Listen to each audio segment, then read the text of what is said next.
हमारा सब्जेक्ट है estimating and costing. हमने शुरू की हुई है यूनिट अपनी एस्टिमेशन ऑफ अदर शॉप्स। तो एस्टिमेशन ऑफ अदर शॉप्स के लास्ट लेक्चर में हम बात कर रहे थे जो भी हमारे फॉर्जिंग ऑपरेशन थे, फॉर्जिंग के अंदर हम किस तरह से एस्टिमेट करते हैं फॉर्जिंग कोस्ट को। इसके अलावा हमने बात की थी फाउंड्री के बारे में। जो फाउंड्री कोस्ट है उसको एस्टिमेट करने के लिए हम कौन कौन से मेथड्स का यूज करते हैं। आज हम बात करेंगे उन्हीं foundry, forging, gas welding, arc welding, जो हमारी इलेक्ट्रिक आर्क वेल्डिंग थी, उन पे बेसिस कुछ हमारे न्यूमेरिकल्स हैं, उन न्यूमेरिकल्स पे हम बात करेंगे। तो सबसे पहले हम बात कर रहे हैं गैस वेल्डिंग। तो गैस वेल्डिंग के अंदर आपको बताया था कि किस तरह से हम एस्टिमेट करते हैं गैस वेल्डिंग कोस्ट को, जहां पे दो तरह से कोस्ट होता था फाइंड करने के लिए। एक होता था प्रिपरेशन कोस्ट रहता था, दूसरा हमारा होता था जो हमारा मेन रहेगा जिसको हम मटेरियल कोस्ट, जिसके अंदर हमारा कौन सा था वेल्डिंग कोस्ट, जिसके आगे फर्दर आगे डिवाइडेड थे material cost, labour cost, overhead cost और फिनिशिंग कोस्ट। उसी के अंदर हमने एक बात की थी डाटा चार्ट के बारे में कि हमारे पास क्या होता है, एक डाटा होता है जो कि यूजफुल डाटा है गैस वेल्डिंग के लिए। जब भी हम एस्टिमेट करते हैं एक मटेरियल कोस्ट को, जो भी हमारा कोस्ट है वेल्डिंग के लिए, जो भी वेल्डिंग के ऊपर कोस्ट लगेगा उस कोस्ट को एस्टिमेट करने के लिए एक डाटा होता है। वो डाटा आपको याद रखना पड़ेगा कि अगर हमारी लेफ्टवर्ड टेक्निक है, प्लेट की थिकनेस 1 mm है, प्लेट की थिकनेस 2 mm है, प्लेट की थिकनेस 5 mm है, टेक्निक हमारी लेफ्टवर्ड है, तो उस दौरान हमारा O2 की जो कंजप्शन होगी वो कितनी होगी, C2H2 की जो कंजप्शन होगी, एस्टिलीन की कंजप्शन होगी गैस की, वो कितनी होगी। तो उसी पे बेस अब हम न्यूमेरिकल करते हैं। तो देखिए न्यूमेरिकल में क्या पूछा गया है कि estimating the material cost for welding. हमने किस लिए करना है, वेल्डिंग के लिए हमने एस्टिमेट करना है जो भी टोटल हमारा मटेरियल कोस्ट आया है। 2 flat plates 20 centimetre multiply 8 centimetre multiply 1 centimetre. ये क्या है, हमारी एक बेस प्लेट है, प्लेट का साइज है जो हमें दे दिया 28 और 1 सेंटीमीटर, और एट एंगल है 90 डिग्री कि एक एंगल पे है। जिस तरह से मान लीजिए कि इस एंगल पे कि हमारे पास एक लॉग ये है, उसके ऊपर हम इस तरह से क्या कर रहे हैं, एक 90 एंगल पे किसी चीज को वेल्ड करने की कोशिश कर रहे हैं। 90 एंगल पे हम क्या कर रहे हैं, वेल्ड करने की कोशिश कर रहे हैं। तो वहां पे हमें फाइंड आउट क्या करना है, एस्टिमेट करना है जो टोटल मटेरियल कोस्ट होगा हमारी वेल्डिंग के लिए। तो यहां देखिए, और इसमें क्या दिया हुआ है, कोस्ट ऑफ ऑक्सीजन। जो ऑक्सीजन है पर मीटर क्यूब कितनी दी हुई है, 20। कोस्ट ऑफ एस्टिलीन भी हमें दे दी 350 पर मीटर क्यूब हमें दे दी। इसी प्रकार डेंसिटी ऑफ फिलर मटेरियल हमें दे दिया 7 ग्राम। और जो हमारे पास कोस्ट ऑफ फिलर मटेरियल है वो भी हमें कितना है, 60 पर केजी। कितना हमें मिला है, 60 पर। तो ये सारा क्या है, हमें गिवन यानी कि पहले से न्यूमेरिकल में दिया हुआ है। तो अब हम यहाँ पे शुरू करते हैं सॉल्यूशन।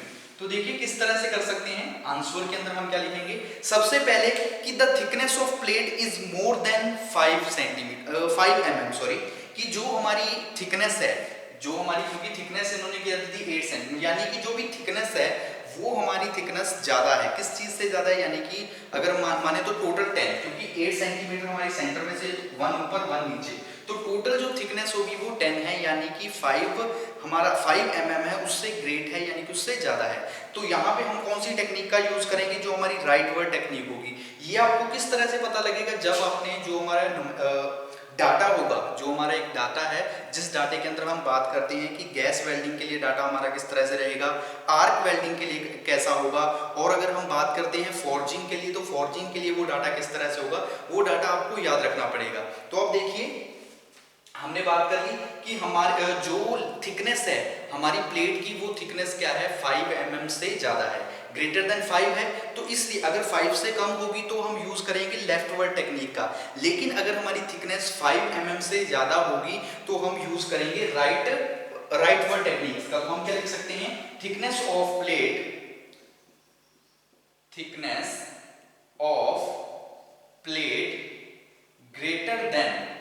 ग्रेटर देन कि थिकनेस ऑफ प्लेट, जो प्लेट की थिकनेस है वो ग्रेटर है किससे, 5 mm से, 5 mm। सो राइटवर्ड टेक्निक, जो हमारी राइटवर्ड टेक्निक है वेल्डिंग की, उस टेक्निक को हम यूज करेंगे। So rightward technique will be used, कि जो हमारी राइटवर्ड टेक्निक है वो यूज करेंगे। तो अब देखिए राइटवर्ड टेक्निक के अंदर जो हमारा सबसे पहले थिकनेस हमारी, मान लीजिए कि जो थिकनेस है फ्रॉम द टेबल, वो थिकनेस हमारी क्या है, 10 mm की। जब हमारी 10 mm थिकनेस है प्लेट की, तो उस दौरान plate thickness 10 mm, plate thickness क्या है 10 mm है। तो जब हमारी प्लेट की थिकनेस 10 mm होती है तो उस दौरान ऑक्सीजन कंजप्शन कितनी होगी, एसिटिलीन कंजप्शन कितनी होगी, जो डायमीटर ऑफ फिलर रोड है वो कितना रहेगा। तो ये सारा हमें पता लगेगा जो हमारी टेबल होगी, जो डाटा होगा। तो हम क्या लिखेंगे, सबसे पहले oxygen consumption, oxygen consumption, oxygen consumption, यहां पे आ जाएगा एसिटिलीन कंजप्शन, एसिटिलीन कंजप्शन, और क्या रहेगा diameter of filler road, diameter of filler road, या फिर हम लिख सकते हैं फिलर मेटल, जो हमारी फिलर रोड की जो हमारी फिलर रोड है। तो अब देखिए जब हम टेबल देखेंगे तो टेबल क्या होता है, आपको एक तरफ यहाँ पे बना के दिखा देता हूँ कि टेबल जब भी हम बात करेंगे टेक्निक्स के लिए, तो मान लीजिए अगर प्लेट की थिकनेस, प्लेट की थिकनेस 10 mm है, अगर प्लेट की थिकनेस 10 mm होगी तो जो डायमीटर रहेगा फिलर रोड का जो डायमीटर होगा, ठीक है, फिलर रोड डायमीटर, तो फिलर रोड का क्या होगा डायमीटर हो जाएगा। इसके अलावा और क्या हो सकता है, O2 की कंजप्शन कितनी होगी, और C2H2 की कंजप्शन कितनी होगी, जो हमारी ये चीज है O2 और C2 की कंजप्शन कितनी होगी। इसके अलावा वेल्डिंग टाइम, जो हमें वेल्डिंग के लिए टाइम लगेगा वो कितना होगा, वेल्डिंग टाइम, और लास्ट जो हमारा रहेगा वो कौन सा होगा, length of filler road,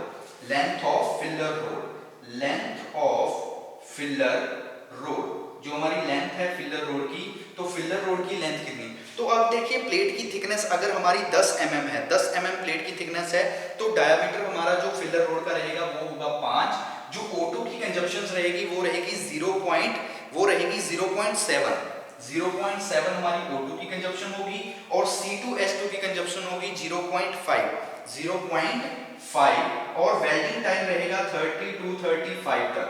welding time कितना होगा 30 से लेके 35 तक, और लास्ट पे जो हमारा बचेगा जो लेंथ है वो रहेगी 4.5।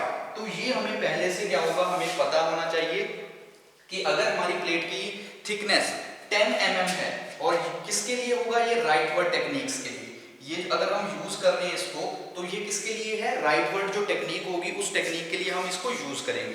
तो अब देखिए हमारी जो प्लेट की थिकनेस है इस न्यूमेरिकल के अंदर, तो वो थिकनेस 10 mm है, यानी कि 5 mm से ज्यादा है, इसलिए हम राइट वर्ड टेक्निक का यूज करेंगे। और राइट वर्ड टेक्निक के अंदर अगर थिकनेस ज्यादा है तो फिलर रोड का डायमीटर 5 होता है, O2 की कंजप्शन 0.7 होती है, एसिटिलीन की कंजप्शन 0.5 होगी, वेल्डिंग टाइम 30 से लेकर 35 होगा, और लेंथ ऑफ जो फिलर रोड रहेगी वो होगी 4.5। तो यहाँ पे अब हम क्वेश्चन शुरू करते हैं, तो कैसे करेंगे, तो अब देखिए प्लेट की थिकनेस 10 mm है, तो ऑक्सीजन कंजप्शन कितनी होगी, टेबल में हमें कितनी दी हुई है 0.7, एसिटिलीन कंजप्शन कितनी होगी, टेबल में कितनी दी हुई है 0.5, डायमीटर ऑफ फिलर रोड कितना है, डायमीटर ऑफ फिलर रोड हमें दिया हुआ है 5। तो ये हमें पहले से पता होगा किस तरह से, अगर हमें टेबल के बारे में पता है, जो हमारे पास डाटा है उस डाटे के बारे में अगर हमें नॉलेज है। नेक्स्ट इसके अलावा और क्या होगा, फिलर रोड की लेंथ, कि जो फिलर रोड है उसकी लेंथ ऑफ फिलर रोड, जो लेंथ ऑफ फिलर रोड रहेगी तो वो कितनी है 4.5, लेंथ ऑफ फिलर रोड कितनी है 4.5। अब वेल्डिंग टाइम की बात कर लेते हैं, तो वेल्डिंग टाइम 30 से लेके 35 तक, तो हम यहाँ पे मान लेते हैं कि जो वेल्डिंग टाइम है वो लग रहा है 30, मिनिमम 30 है, मैक्सिमम 35 होगा। तो वेल्डिंग टाइम कितना लग रहा है 30। वेल्डिंग टाइम के लिए हम क्या लिख देंगे 30, कि ये हमारी क्या रहेंगे, इनको हम इस तरह से लिख सकते हैं मीटर क्यूब पर आवर, ये क्या रहेगा मीटर क्यूब पर आवर, और जो डायमीटर ऑफ फिलर रोड है इसको हम बात करेंगे mm के अंदर, और ये हमारा रहेगा मीटर, और 30 टाइम क्या रहेगा मिनट पर मिनट, कि 30 मिनट पर मिनट, मीटर किसके लिए होगा, वेल्डिंग टाइम जो कंसीडर होगा। ये हमें कहां से पता लगेगा, सबसे पहले हमें टेबल के बारे में, अभी तक हम न्यूमेरिकल में से कुछ नहीं कर रहे, हमने क्या किया, हमने सिर्फ टेबल की थिकनेस देखी, जो हमारी मेटल है, मेटल की थिकनेस देखी, वो क्या है 5 mm से ज्यादा है, तो हमने माना है कि 5 mm से ज्यादा होगी तो हम राइट वर्ड टेक्निक का यूज करेंगे वेल्डिंग के लिए। अगर 5 mm से कम हो, 5 mm तक हो, तो हम यूज करेंगे लेफ्टवर्ड टेक्निक का। तो राइटवर्ड टेक्निक के लिए हमारी एक चीज होती है कि अगर प्लेट की थिकनेस ज्यादा है 5 mm से, तो यहाँ पे प्लेट की थिकनेस 10 mm है, तो उसलिए हमारी फिलर रोड डायमीटर 5 हो जाएगा। O2 की जो कंजप्शन होगी 10 mm थिकनेस के लिए वो 0.7 रहती है। C2 यानी कि C2H2 एस्टिलीन की 0.5, वेल्डिंग टाइम 30 से 35, और लेंथ ऑफ फिलर रोड होती है वो क्या होती है 4.5। तो अब हमने जो बेसिक था यानी कि जो हमने टेबल से निकालना था वो टेबल से हम निकाल चुके हैं। अब हम मेन आगे शुरू करेंगे। तो सबसे पहले हम क्या निकालेंगे, time required to weld 20 centimetre length की, जो हमें time required to weld 20 centimetre length की, हमारी लेंथ जो 20 सेंटीमीटर लेंथ की रॉड है, मेटल है, उस को वेल्ड करने के लिए जो टाइम हमने कंसीडर करना है। तो सबसे पहले हम टाइम निकालेंगे। तो यहाँ पे बात कर लेते हैं टाइम की। तो वो हम कैसे निकालेंगे, क्या लिखेंगे, time required to weld, time required to weld 20 centimetre length की, जो 20 सेंटीमीटर लेंथ की हमारी वेल्ड है, उसको वेल्ड करने के लिए हमें क्या करना पड़ेगा। तो टोटल देखिए टाइम हमारे पास क्या लग रहा है, वेल्डिंग टाइम कितना है 30, तो हम क्या लिखेंगे 30 डिवाइड बाय में वेल्डिंग जो सेंटीमीटर लेंथ है हमारे पास वो कितनी है, वो है हमारे पास 20, डिवाइड हम कर देंगे 100 के साथ, तो हमारे पास क्या आ जाएगा, 0 से 0 कटेगी, 0 से 0, तो हमारे पास आ जाएगा 6 मिनट क्या आ जाएंगे, जो हमें टाइम रिक्वायर्ड यानी कि जो हमें टाइम चाहिए 20 सेंटीमीटर लेंथ को वेल्ड करने के लिए, वेल्डिंग करने के लिए, वो टाइम कितना होगा 6 मिनट, टाइम कितना रहेगा 6 मिनट। नेक्स्ट अब हम निकालेंगे मेन। सबसे पहले निकालेंगे ऑक्सीजन अमाउंट की, हमें कितनी ऑक्सीजन अमाउंट चाहिए, उसके ऊपर कोस्ट कितना होगा। Next amount of acetylene consume जितनी हुई है उसके कोस्ट को, और थर्ड हम बात करेंगे लेंथ ऑफ फिलर रोड के बारे में। तो सबसे पहले यहाँ पे फर्स्ट पॉइंट के अंदर हम बात करते हैं, वो हमारा क्या रहेगा, amount of oxygen consume, amount of oxygen consume. तो अब देखिए कितनी ऑक्सीजन हमने कंज्यूम की है हमारे वेल्डिंग करने के लिए। 2 प्लेट्स फ्लैट प्लेट्स हैं, उन फ्लैट प्लेट्स को वेल्डिंग करने के लिए हमने कितनी जो ऑक्सीजन है O2 है, O2 को हमने क्या किया है, कंज्यूम किया। तो किस तरह से निकालेंगे, O2 कितनी हमने कंज्यूम की है 0.7, तो यहाँ क्या लिखेंगे 0.7 डिवाइड बाय में क्या आएगा, टोटल ऑक्सीजन जो हमारा कितने मिनट में है, यानी कि क्या है 0.7 मीटर क्यूब पर आवर, यानी कि इसके लिए डिवाइड बाय 60, मल्टीप्लाई में क्या हो जाएगा हमारे साथ में, मल्टीप्लाई टोटल हमारे जो मिनट लगे हैं वो मिनट कितने लगे हैं 6 मिनट, कि 6 मिनट तक हमने वेल्ड किया है। तो 20, क्योंकि हमने 20 सेंटीमीटर लेंथ को वेल्ड करना है, टाइम रिक्वायर्ड चाहिए हमें 6 सेंटीमीटर, तो हमने ऑक्सीजन को 6 सेंटीमीटर तक 6 सेंटीमीटर के वर्कपीस को होल्ड कर वेल्ड करने के लिए जो हमें अमाउंट ऑफ ऑक्सीजन की जरूरत होगी, तो वो हमारे पास कितनी आ जाएगी, वो होगी 0.07 मीटर क्यूब, वो कितनी रहेगी हमारे पास 0.07 मीटर क्यूब। तो ये हमारे पास आ जाएगी ऑक्सीजन की, जो ऑक्सीजन हमने कंज्यूम की है। अब इस ऑक्सीजन जो कंज्यूम की है इस पे हम निकाल लेंगे कोस्ट, कि कोस्ट ऑफ ऑक्सीजन कंज्यूम, कितना कोस्ट लगा इस 0.07 ऑक्सीजन कंज्यूम करने में हमें कितना कोस्ट लगा। Cost of oxygen consume, cost of oxygen consume कितना हमें कोस्ट लगा, तो क्या करेंगे, टोटल सेंटीमीटर हमारी कितनी थी 20, यानी कि 20 तक हमारे पास क्या रहेगा कोस्ट ऑफ ऑक्सीजन, मल्टीप्लाई हम किसके साथ कर देंगे, जो हमारे पास ऑक्सीजन हमने कंज्यूम की है, कितनी की है 0.07, अभी हमने निकाली थी, ये रही 0.07, तो 20 मल्टीप्लाई 0.07 करेंगे तो हमारे पास आ जाएगा 1.4 रुपीज 1.40, यानी कि 1 रुपए 40 पैसे, ये हमारे पास क्या है जो हमने पैसा लगाया है ऑक्सीजन कंज्यूम की है, मतलब जितने पैसे में हमने ऑक्सीजन कंज्यूम की है वेल्ड करने के लिए। नेक्स्ट इसी तरह यहाँ पे हम निकाल लेंगे सेकंड पॉइंट। तो सेकंड पॉइंट में हमने क्या बात करनी है, acetylene, amount of acetylene consume, amount of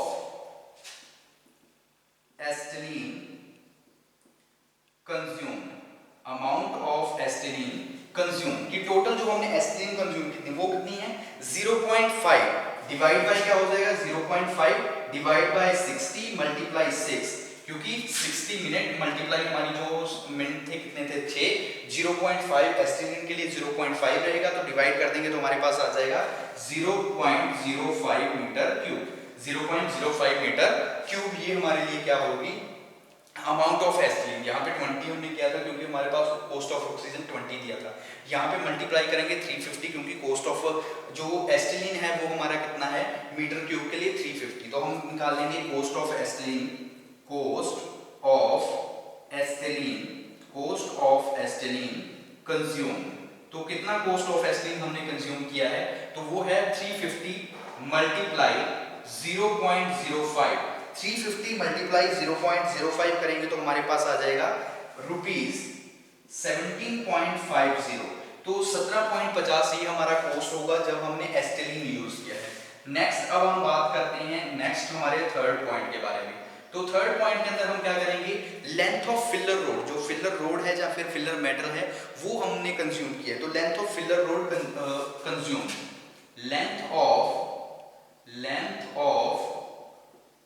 filler rod consume, जो लेंथ ऑफ फिलर रोड हमने कंज्यूम की है तो कितनी कंज्यूम की है लेंथ ऑफ फिलर रोड, वो है 4.5 मीटर। कितनी की है 4.5 मीटर। 4.5 मीटर डिवाइड बाय में हम क्या करेंगे 100, क्योंकि लेंथ ऑफ हम क्या निकाल रहे हैं जो कंज्यूम की है, और मल्टीप्लाई करेंगे किसके साथ 20 के साथ। मल्टीप्लाई किसके साथ कर देंगे जो हमारा 20 रहेगा, क्योंकि 20 सेंटीमीटर है। तो हमारे पास यहाँ पे लेंथ ऑफ फिलर रोड आ जाएगी, वो हमारे लिए कितनी रहेगी 0.9 मीटर।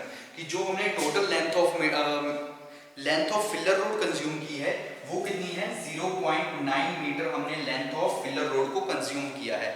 अब हम निकाल लेंगे wait of filler rod consume, wait of filler rod consume. एक बार देख लीजिए फिर आपको स्टार्टिंग से समझाते हैं। Weight of filler rod consume, filler rod consume, जो total weight of filler rod हमने कंज्यूम किया है तो उसको हम किस तरह से कंसीडर करेंगे, तो वो हम निकालते हैं, फॉर्मूला होता है वॉल्यूम मल्टीप्लाई में डेंसिटी। वॉल्यूम का फॉर्मूला लगाएंगे π/4 मल्टीप्लाई में d², फॉर्मूला लग जाएगा, और मल्टीप्लाई हम कर देंगे जो हमारे पास डेंसिटी है, डेंसिटी की वैल्यू हमें दी हुई थी 7 ग्राम पर सेंटीमीटर क्यूब दी हुई वैल्यू, तो वो वैल्यू निकाल के हम क्या निकाल सकते हैं वेट ऑफ फिलर रोड जो कंज्यूम किया है। तो फॉर्मूला क्या बन जाएगा वॉल्यूम मल्टीप्लाई में volume multiply density, volume multiply density. तो वॉल्यूम के लिए हम क्या लिखेंगे π/4 मल्टीप्लाई d², यानी कि जो हमारा d² हो जाएगा तो वो हम क्या कर देंगे 0.5, क्योंकि हम क्या कर रहे हैं फिलर रोड के लिए निकाल रहे हैं, जो हमारा यहाँ पे क्या रहेगा 0.5, क्योंकि फिलर रोड का डायमीटर कितना है 0.5 है। तो हम क्या करेंगे इसको, जब ये किस में था हमारा mm के अंदर, हम इसको क्या चेंज कर रहे हैं सेंटीमीटर के अंदर, ठीक है, किलोग्राम के अंदर सॉरी। तो हम क्या करेंगे 0.5, तो 0.5 का क्या हो जाएगा स्क्वायर मल्टीप्लाई 0.5 का स्क्वायर मल्टीप्लाई क्या हो जाएगा 0.9 मल्टीप्लाई 0.9 मल्टीप्लाई 1000, ये क्या आ गया जो हमने, क्योंकि हम निकाल रहे हैं किलोग्राम के अंदर, ये हमारा काम पे यहाँ पे भी ग्राम किसके अंदर है सेंटीमीटर के अंदर है, तो इसको भी हम किलोग्राम के अंदर बदलेंगे, यानी कि डिवाइड कर देंगे। तो हमारे पास यहाँ पे टोटल वेट ऑफ डेंसिटी आ जाएगा, वो होगा 0.1237 किलोग्राम। ये क्या रहेगा जो wait of filler rod consume, जो हमने total weight of filler road को कंज्यूम किया वो रहेगा 0.1237।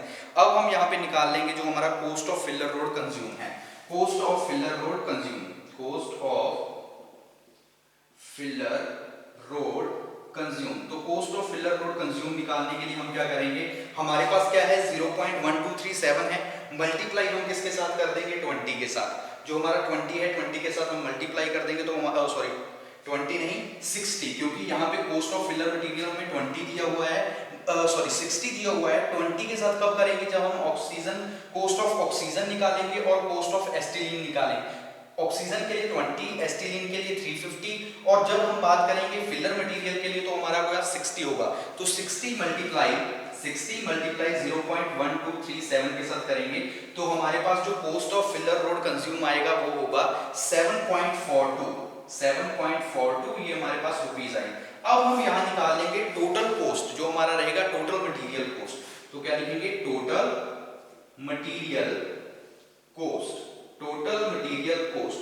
तो टोटल मटेरियल कोस्ट जो भी हमारे कोस्ट आए हैं उन कोस्ट को हम क्या करेंगे आपस में जोड़ देंगे, जो भी हमारा कोस्ट है उन सारे कोस्ट को हम क्या करेंगे आपस में जोड़ देंगे। जैसे कि सबसे पहले ऑक्सीजन का जो कॉस्ट आया था वो कितना था 1.40, एस्टिलीन का कॉस्ट क्या था 17.50 17.50, और जो हमारे पास लास्ट रहेगा कॉस्ट ऑफ फिलर रोड वो रहेगा 7.42। तो इन सबको आपस में हम क्या करेंगे, जोड़ देंगे, तो क्या रहेगा 1.40 प्लस 17.50 प्लस 7.42, तो ये हमारे पास बन जाएगा 26.32। ये क्या हो जाएगा रुपीस, कितना होगा रुपीस 26.32 ये हमारा पास क्या आ जाएगा, जो हम टोटल मटेरियल कॉस्ट कंज्यूम करना चाहते हैं, अज्यूम करना चाहते हैं, मानना चाहते हैं, किसके लिए, जो हमारा रहेगा वेल्डिंग कॉस्ट के लिए। हमने भी यही निकालना था, क्या पूछा था, estimating the material cost for welding 2 flat plates, कि किन्हीं 2 फ्लैट प्लेट्स के लिए एस्टिमेट करिए जो भी मटेरियल कॉस्ट रहेगा वेल्डिंग करने के लिए। तो स्टार्टिंग से देख लीजिए एक बार, क्वेश्चन में आपसे पूछा गया था कि हमने निकालना है एस्टिमेटिंग द मटेरियल कॉस्ट, कि जो टोटल मटेरियल कॉस्ट है वेल्डिंग करने के लिए हमने लगाया है उस कॉस्ट को फाइंड आउट करना है, एस्टिमेट करना है। दो हमारे पास फ्लैट प्लेटें थी माइल्ड स्टील की, एक 20 सेंटीमीटर 8 सेंटीमीटर 1 सेंटीमीटर, ये क्या था उसका साइज था, 90 डिग्री पे हमने उसको वेल्ड किया है। और फॉलोइंग डाटा हमें दिया हुआ है कि कॉस्ट ऑफ ऑक्सीजन, जो कॉस्ट ऑफ ऑक्सीजन था वो हमारे पास कितना था ₹20 मीटर पर क्यूब, कॉस्ट ऑफ एस्टिलीन 350 मीटर पर क्यूब, डेंसिटी ऑफ जो हमारे पास फिलर मटेरियल थी वो कितनी थी 7 ग्राम पर सेंटीमीटर और क्यूब, और जो फिलर रोड का मटेरियल है वो रहेगा 60 ग्राम पर 60 पर केजी। अब देखिए स्टार्टिंग से जो थिकनेस है प्लेट की, थिकनेस हमें पता है प्लेट की 5 mm से ज्यादा है, तो अगर 5 mm तक या 5 mm से कम हो तब हम यूज करते हैं हमारी वेल्डिंग की लेफ्ट वर्ड टेक्निक। दो टेक्निक्स होती है, left word technique, right word techniques.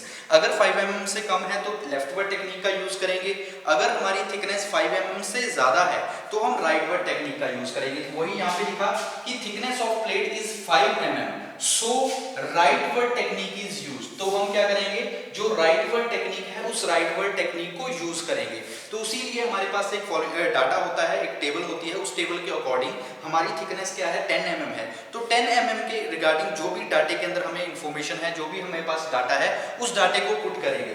जैसे कि अगर हमारी प्लेट की थिकनेस 10 mm हो तो उस दौरान जो ऑक्सीजन की कंजप्शन होती है वो होती है 0.7 मीटर पर क्यूब है, ठीक है। और अगर हमारी एस्टिलीन हो वो तो हो 0.5, फिलर रोड होते हैं 5, जो डायमीटर होता है 5 mm और जो लेंथ रहेगी 4.5 मीटर और वेल्डिंग टाइम लगता है 30 मिनट पर मीटर। तो अब हम यहां से निकाल सकते हैं सबसे पहले टाइम रिक्वायर्ड। सबसे पहले हम क्या निकालेंगे, जो टाइम रिक्वायर्ड हमें, तो टाइम रिक्वायर्ड हम किस तरह से निकालेंगे, तो वेल्ड हमने करना है 20 सेंटीमीटर लेंथ को, हमारी सेंटीमीटर लेंथ कितनी है 20 सेंटीमीटर, तो जो वेल्डिंग टाइम लग रहा है वो 30 है, तो 30 डिवाइड बाय 100 मल्टीप्लाई 20, तो 6 मिनट आएगा। जो टाइम रिक्वायर्ड चाहिए हमें वेल्ड करने के लिए 20 सेंटीमीटर लेंथ को, तो वो टाइम हमें कितना होगा 6 मिनट।